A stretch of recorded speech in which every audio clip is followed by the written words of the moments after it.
Assalamualaikum warahmatullahi wabarakatuh. Salam pembelajar. Sahabat pembelajar, jumpa lagi dengan kami dalam acara Bincang Penyuluh Hukum. Pada Bincang Penyuluh Hukum kali ini kami mendatangkan narasumber dari Penyuluh Hukum Badan Pembinaan Hukum Nasional. Ada 3 narasumber pada kesempatan pagi ini yang nantinya kita akan membahas tentang hak cipta.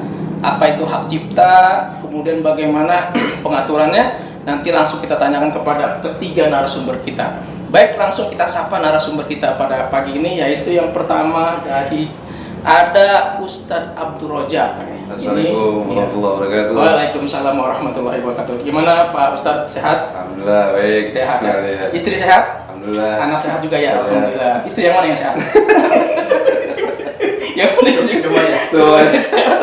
Ya, kemudian narasumber kita yang kedua itu Kakak Lisa, ya Lisa Noviana. Beliau selain sebagai penyuluh hukum juga sebagai guru KI. Ya, pada dasarnya ketiga narasumber kita ini juga termasuk guru KI, guru kekayaan intelektual. Selain itu juga Kakak Lisa itu sebagai konten kreator ya.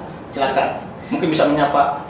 Halo sobat pembelajar, semoga selalu bugar dan semangat. Semangat, pasti ya semangat. Kemudian narasumber kita yang ketiga yaitu Bapak Sudaryadi Alka Bumaini. Beliau juga penyuluh hukum di BPHN dan juga sebagai guru kekayaan intelektual. Silakan menyapa sahabat pembelajar kita pada pagi ini. Halo sahabat pembelajar semua. Kita tetap harus kreatif, semangat dan semangat. Iya, kreatif, semangat dan semangat. 2 kali semangatnya. 2 kali semangatnya, semangat dan semangat.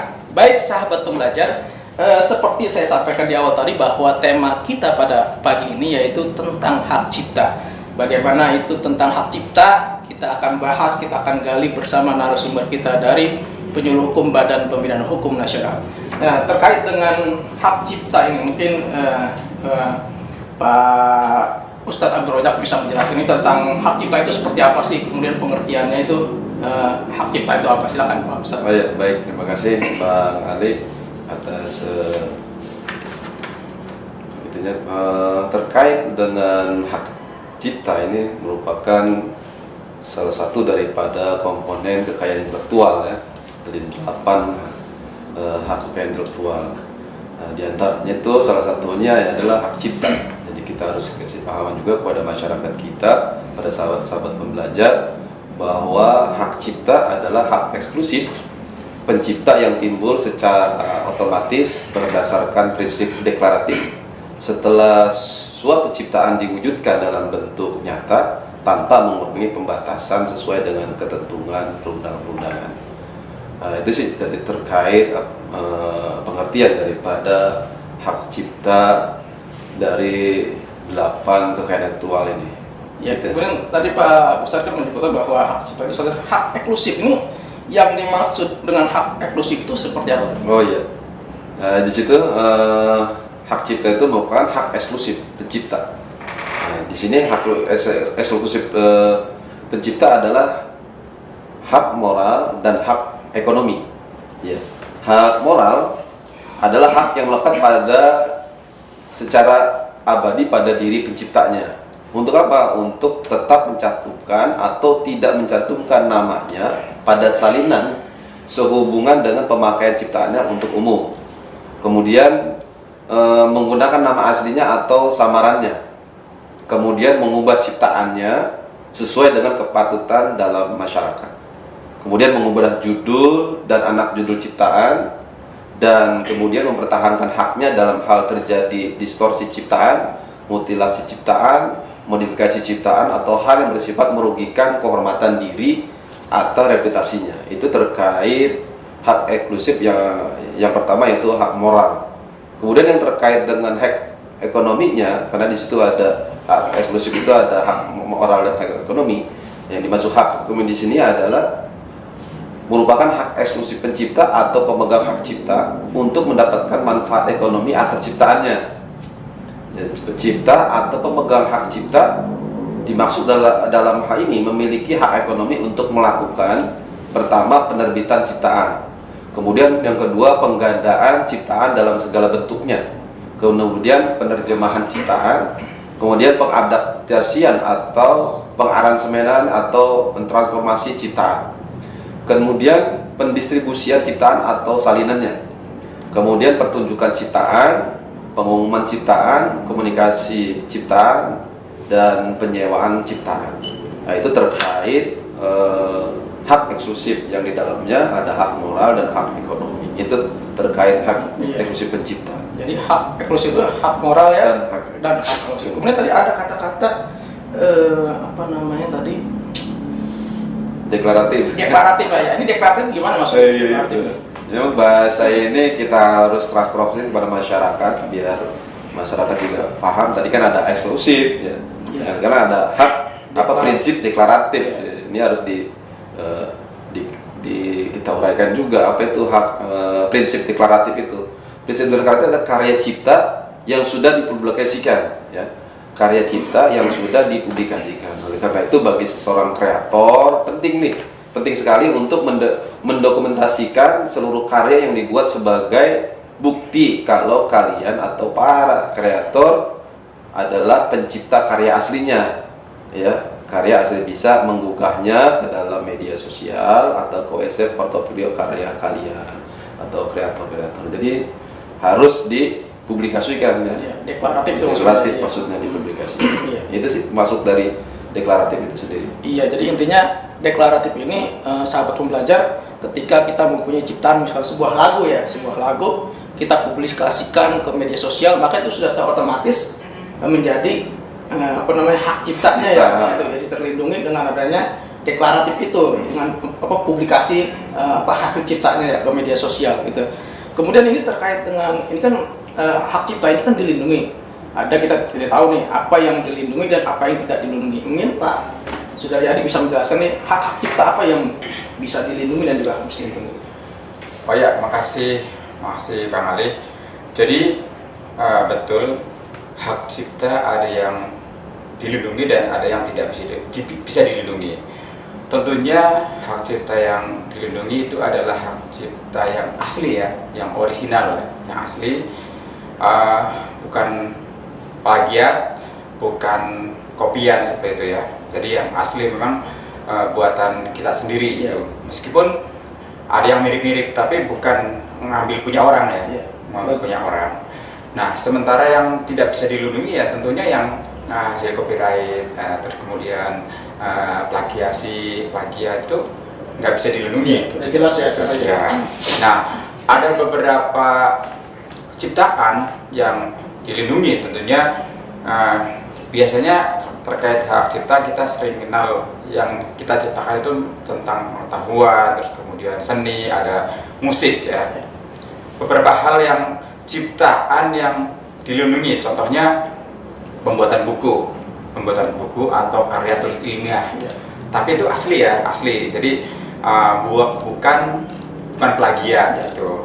Kalau dalam pembuatan karya tulis ilmiah atau buku tidak ada masalah kalau kita mencuplik karya orang tapi dicantumkan referensinya. Itu masih tetap boleh. Asal memang tidak terlalu banyak ya tentunya ya. Tidak boleh juga misalkan dalam pembuatan karya tulis ilmiah itu satu halaman punya orang diciplak. Tentunya itu terlalu banyak juga kan. Bisa jadi itu nanti ketahuan bahwa itu jadi plagiasi. Nah, misalkan buku yang asli. Kemudian ada lagi yang lain, karya-karya yang lain, misalkan musik dan lagu ya, musik dan lagu. Tentunya kita sudah paham ya, musik dan lagu yang karya asli, ciptaan kita sendiri itu pasti akan dilindungi.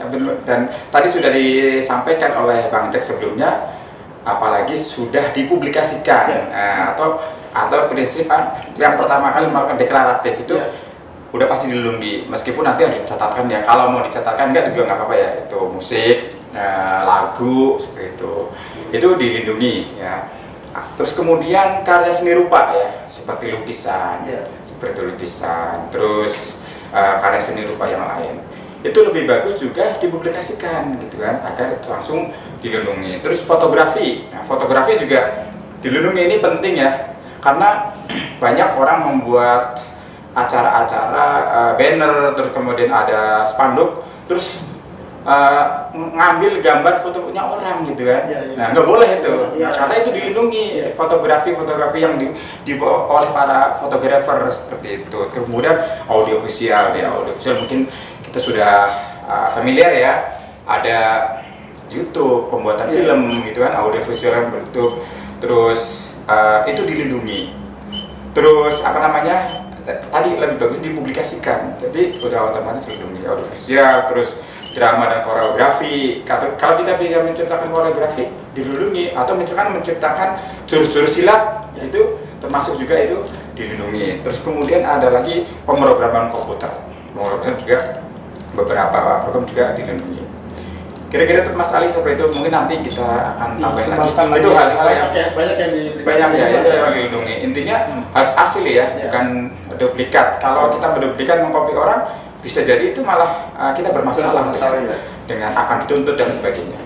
Kira-kira seperti itu dulu Pak. Nah, ini kalau bicara tentang perlindungan ini kan ketika sudah didaftarkan atau dicatatkan ini Pak, yang ciptaan seseorang ini terkait dengan masa perlindungannya ini seperti apa nih? Mungkin Pak Ustadz Abdul Razak bisa menjawab masa perlindungan terkait dengan ciptaan. Iya, baik.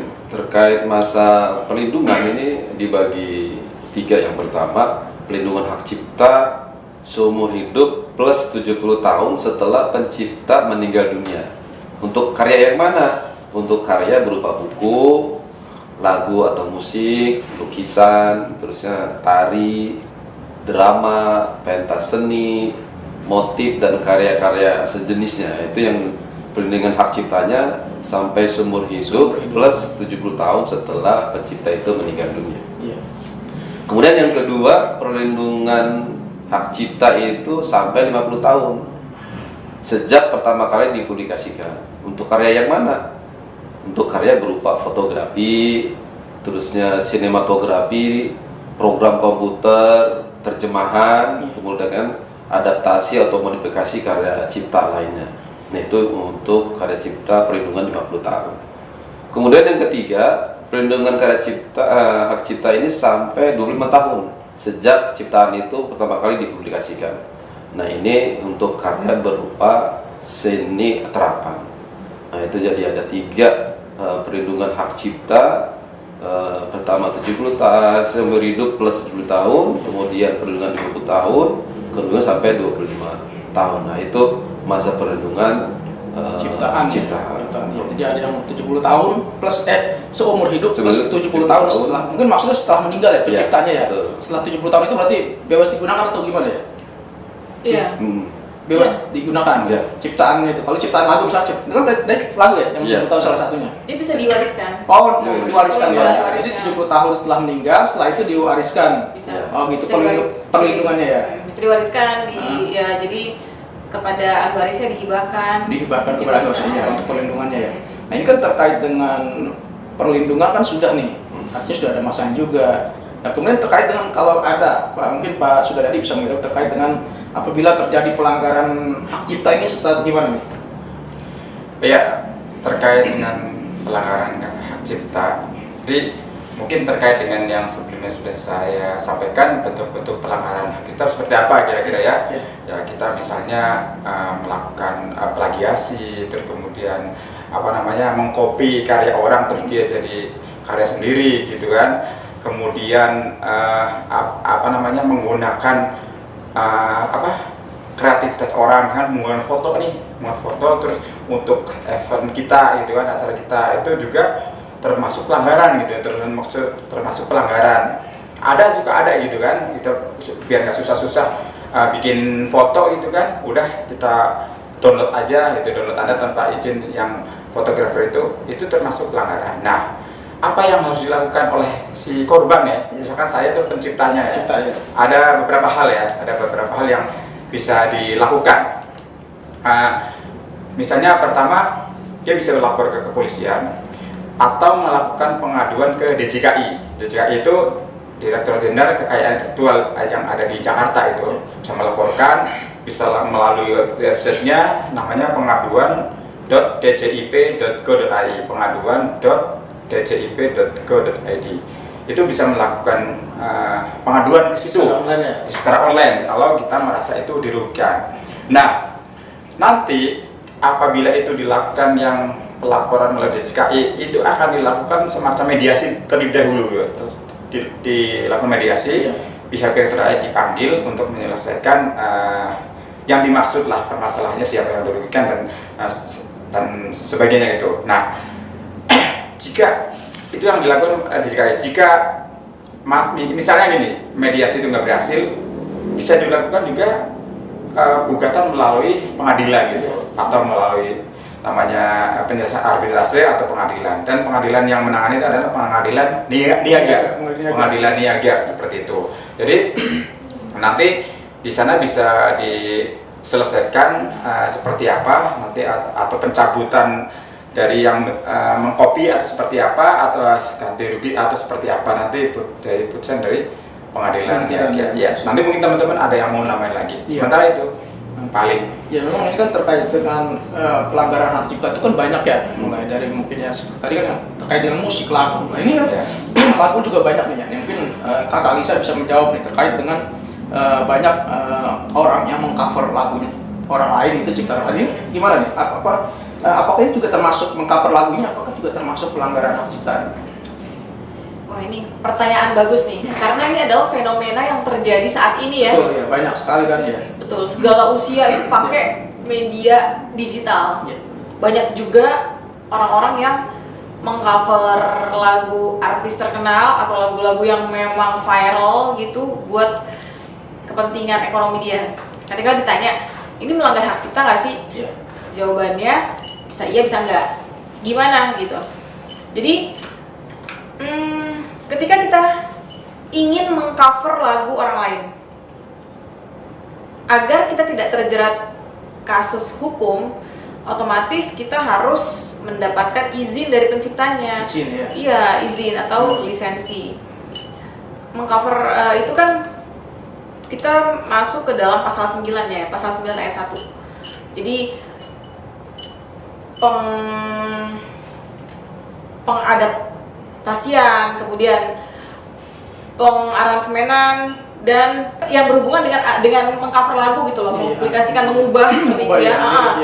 Jadi ketika kita melakukan hal itu, kita butuh lisensi namanya. Lisensi itu apa? Jadi di dalam Undang-Undang Hak Cipta itu memang dijelaskan bahwa lisensi adalah izin tertulis dari pencipta atau pemilik hak cipta atas suatu ciptaan untuk digunakan oleh pihak lain dan memiliki nilai ekonomi di situ. Iya, betul. Ya kan? Misalnya saya mau mengcover lagunya Pak Ali nih, ya kan?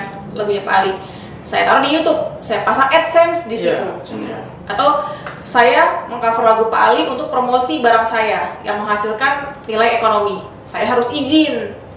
Ketika saya izin, kemudian ada lisensi dari Pak Ali dan Pak Ali tidak keberatan, maka saya aman, tidak melanggar hukum. Tapi ketika saya menggunakan karya orang lain, mengcover, dan yang di cover itu merasa keberatan, udah. Nah, artinya saya kena kasus hukum kayak gitu. Pokoknya intinya gini, selama cover itu menimbulkan adanya hak ekonomi di situ dan juga pencipta atau pemilik hak ciptanya berkeberatan, itu akan melanggar hukum. Tapi ketika tidak ada nilai ekonomi dan pencipta atau pemilik hak ciptanya tidak keberatan, enggak apa-apa, enggak masalah. Ada hukumannya juga di situ, ada hukumannya. Jadi ada catatan bahwa ketika cover lagu ini menghasilkan nilai ekonomis, baru itu melanggar cipta. Tapi kalau itu memang tidak ada, taruhlah misalkan dimasukkan di-upload ke channel YouTube, tapi memang dia belum ada adsense-nya ya. Nah ini berarti tidak melanggar gitu maksudnya. Siapa yang bisa menjamin? Siapa yang bisa menjamin? Saya taruh nih sekarang, yang view baru 10 orang. Nggak tahu ya lagu itu viral, dalam hitungan 5 jam udah 10.000 orang. Akhirnya saya dapat AdSense, ya kan? Nah di situ Pak Ali sebagai pencipta keberatan nggak? Iya pasti gitu ya. Artinya ada potensi saya ekonomisnya ya. Betul. Jadi memang perlu memang adanya proses izin tadi, lisensi tadi, ya kan? Ya seperti itu Pak Ali. Jadi sahabat pembelajar, biar aman ya sudah, berarti harus ada izin dari penciptanya. Gitu. Jadi cari aman saja. Betul. Ya, jadi gitu ya bagi saya. Jadi catatan kalau tidak mengandung nilai ekonomis, itu boleh-boleh aja ya, gitu ya. Tapi Iya. mungkin seperti di acara dangdutan itu ya, itu gimana tuh kalau kayak gitu kan menyanyikan lagu-lagu pencipta tuh ya? Iya. Ya, Gimana? itu dangdutan dibayar Sama juga. nggak? Kayak misalnya di Dibayar, restoran, pasti. di hotel, Iya, pasti gitu dibayar kan. itu kan yang di tempat buat apa namanya ya, hiburan lah gitu. Iya. Nah, itu Pokoknya pasti sama juga ya. Pokoknya selama itu memang mengandung nilai ekonomi, Iya. terus kemudian penciptanya tidak berkeberatan, itu patokannya. Iya, itu dua ya. Pertama, tidak pencipta, terkait dengan pencipta, kalau dia nggak keberatan aman ya. Iya. Tapi kalau dia keberatan, dia bisa menuntut ya terkait dengan ciptanya yang dibuat cover segala macam ya. Izinnya kemana nih? Izinnya. Izinnya kemana? Ke penciptanya, ciptanya. Ya, bisa. Penciptanya. Ke penciptanya Iya. atau pemilik hak cipta tadi, bisa Pemilik- publishing, iya, ya, bisa publishing, juga, bisa juga dari produksi rekamannya ya, bisa Iya, juga ya. betul. Nah, Oke, terus terkait dengan ini kan terkait dengan pendaftaran atau pencatatan hak cipta ini mekanismenya ini gimana nih untuk pendaftarannya Pak? Mungkin Pak Ustadz Brocak mungkin bisa menjawab. Iya. Pendaftaran hak cipta ini sangat mudah ya. Jadi emang luar biasa.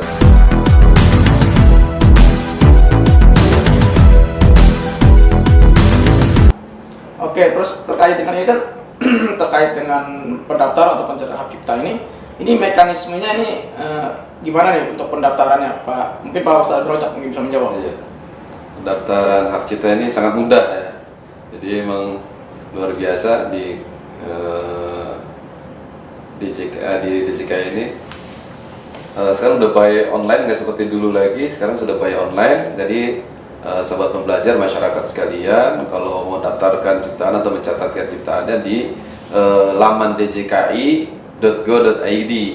Nah di situ nanti ada berandanya, laman di situ itu ada pilihannya, yaitu buka di website DJKI, nanti ada permohonan. Nah di permohonan di situ ada beberapa jenis kekayaan intelektual. Pertama merek, kedua paten, hak cipta, kemudian desain industri, kemudian indikasi grafis, kemudian DTST itu data DTSL ya. ya itu, kemudian rahasia dagang. Nah, jadi tinggal klik saja. Tinggal memilih ya, Dia sudah tinggal- disediakan. Berarti yang mendaftarkan tadi karena ini hak cipta, maka dia tinggal klik hak cipta. Nanti dia kan keluar login akun, passwordnya, tinggal dibuat passwordnya. Kemudian jangan lupa siapkan juga apa yang materi yang mau di-upload. Kan di situ kan ada form permohonannya di dalam setelah udah login akun itu. Setelah itu jangan lupa kalau emang dia berupa tadi kata apa dari terkait buku, berarti dia dengan PDF. Iya. Kalau tadi dengan musik, berarti kan dia dengan video. Musiknya. Itu jadi tinggal upload di situ sesuai dengan form yang diminta. Setelah selesai, nanti di situ akan diajukan untuk pembayaran PNBP-nya. Oh, ada. Ada PNBP-nya. Nanti setelah itu, setelah PNBP selesai dari bank, masuk lagi ke laman akun. Nah, di situ tinggal isi, selesai udah. Iya, jadi bisa online ya. Bisa online, cepat. Kan udah tadi sekarang. sifatnya nih, kalau dari pengertian hak cipta, ini kan tadi prinsipnya apa tadi? Prinsipnya kan Deklaratif. deklaratif. Artinya, apakah masih perlu mendaftarkan atau Catatan. mencatatkan? Iya, apakah itu masih perlu? Padahal di situ sudah secara otomatis bersifat dilindungi, sudah dilindungi. Itu gimana? Mungkin Ya. Mbak Isa, Kakak Isa atau Ya. Kalau mencatatkan hak cipta itu malah lebih baik gitu. Meskipun baik, itu ya. deklaratoir ya. Iya. Prinsip deklaratif ketika kita publikasi sudah otomatis itu menjadi hak cipta kita. Iya. Cuman kalau ditambah lagi dengan mencatatkan di KI itu lebih bagus lagi. Lebih bagus, Iya, ya. karena di situ datanya juga terjaga dan sebagai salah satunya fungsinya mungkin ketika nanti terkena kasus hukum, tapi semoga tidak ya. Itu bisa dijadikan salah satu alat bukti juga. ya sudah gitu ya. Jadi lebih lengkap lagi ya, lebih baik tetap didaftarkan ya. Betul. Kemudian terkait dengan kita kembali ke masalah cover lagu tadi salah satunya. Ini kan dikatakan tidak bermasalah atau berpaut dengan hukum, itu harus ada lisensi, harus ada izin penciptanya. Nah, ini prosedurnya seperti apa nih? Oke. Begitu Kak Kalisa. Ya, Prosedur izinnya itu seperti apa? izinnya. Iya. Jadi lisensinya itu dibuat dengan perjanjian tertulis ya, baik itu otentik ataupun di bawah tangan. Jadi yang dimuat di dalam lisensinya itu pada intinya adalah hal-hal yang boleh dan tidak boleh dilakukan Ya. oleh para pihak seperti itu.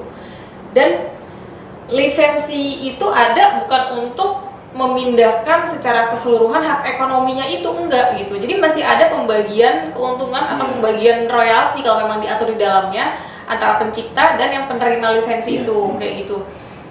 Apa yang dituangkan di dalam lisensi nih Pak Ali tidak boleh bertentangan dari peraturan perundang-undangan, tidak boleh merugikan perekonomian negara, seperti itu, dan harus dituangkan dengan jelas ya antara para pihak Di prosedur perjanjian itu. iya di Perjanjian, lisensinya tadi.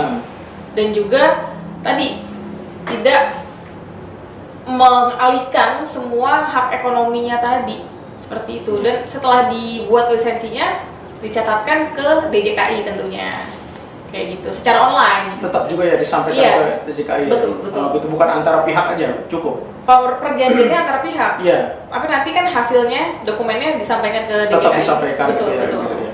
Kemudian ini terkait dengan Dicatatkan ya. Iya, dicatatkan. Kakak Lisa menyinggung masalah royalti. Ini terkait dengan royalti ini dan kaitannya dengan hak cipta ini gimana? Mungkin Pak Sudaryadi bisa menjawab ya terkait dengan royalti ini. Ya baik Pak Ali, jadi terkait hak cipta kita kaitkan dengan royalti.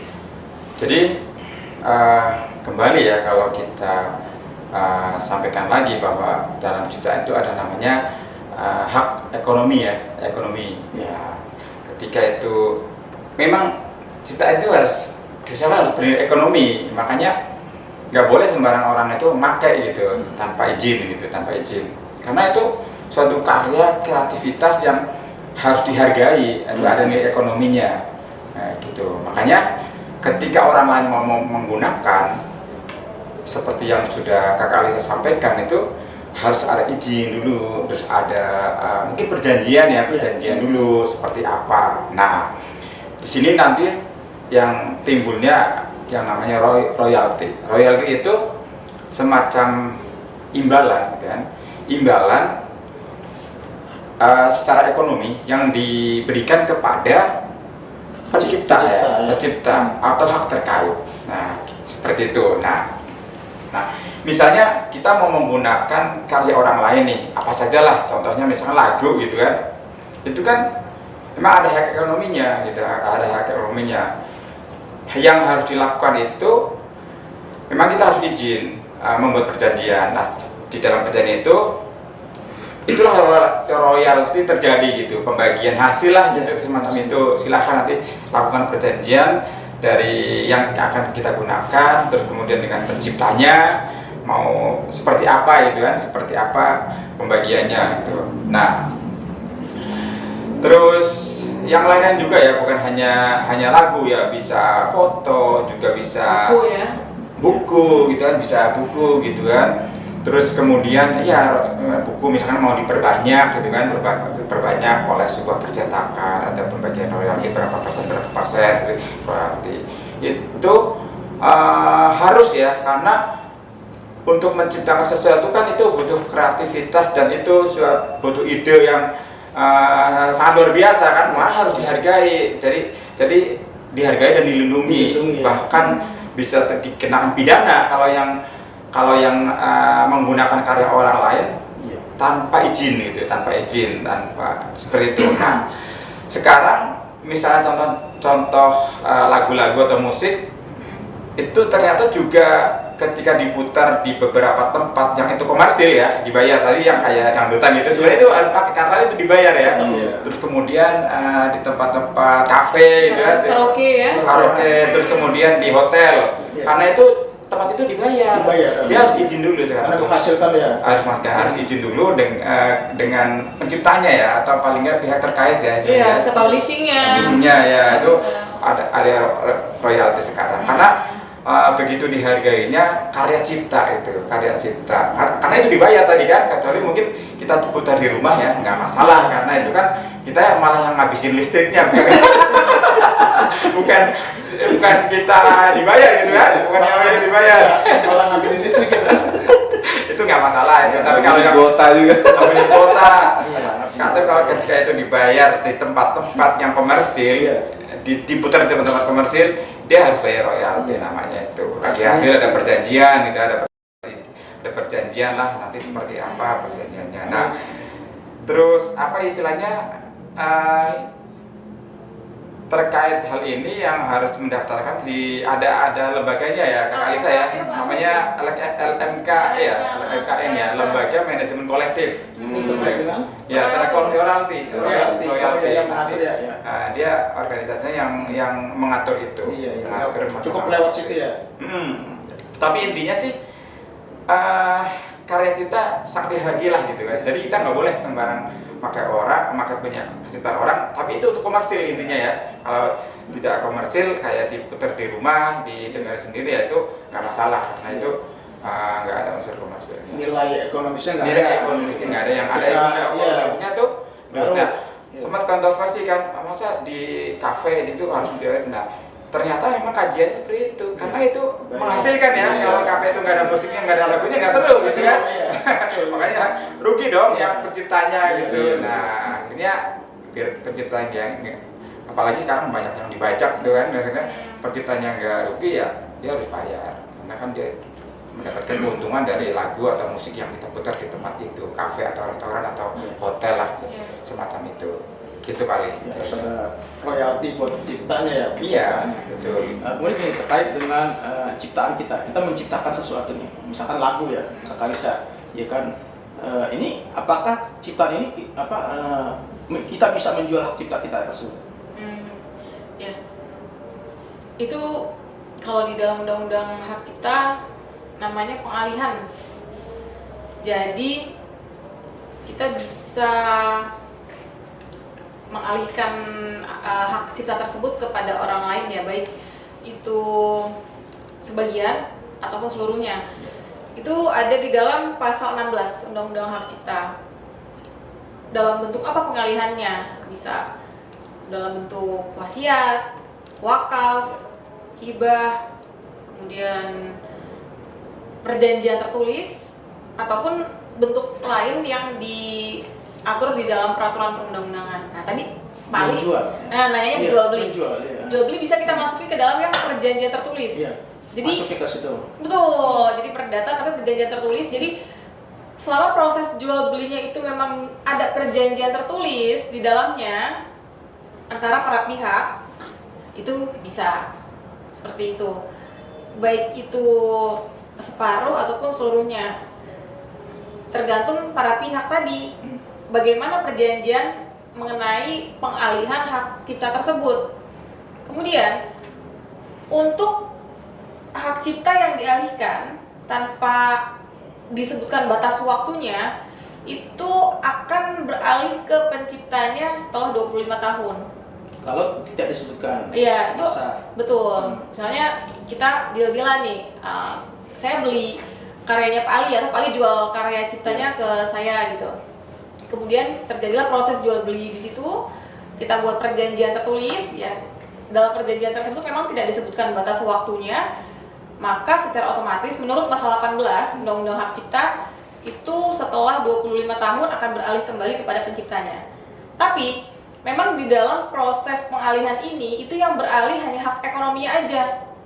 Hak moralnya tetap melekat kepada penciptanya. Jadi kita nggak boleh karena ini kan udah saya beli gitu kan. Maka nanti ketika kita publikasi, ketika kita komersilkan, kita tulis pencipta adalah Lisa, padahal saya membeli dari Pak Ali gitu.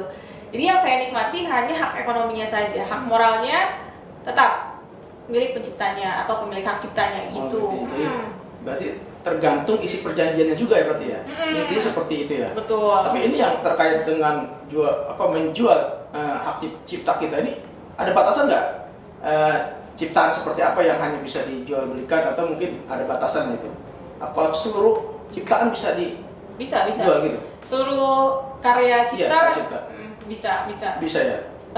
Batas waktunya itu sampai dengan karya cipta tersebut habis batas waktunya tadi yang sudah dijelaskan oleh Pak Rojak ya, gitu. Tapi kemudian kalau mengenai jangka waktunya sendiri perjanjian tersebut kalau nggak disebutin di dalamnya itu berarti 25 tahun itu otomatis balik lagi ke penciptanya.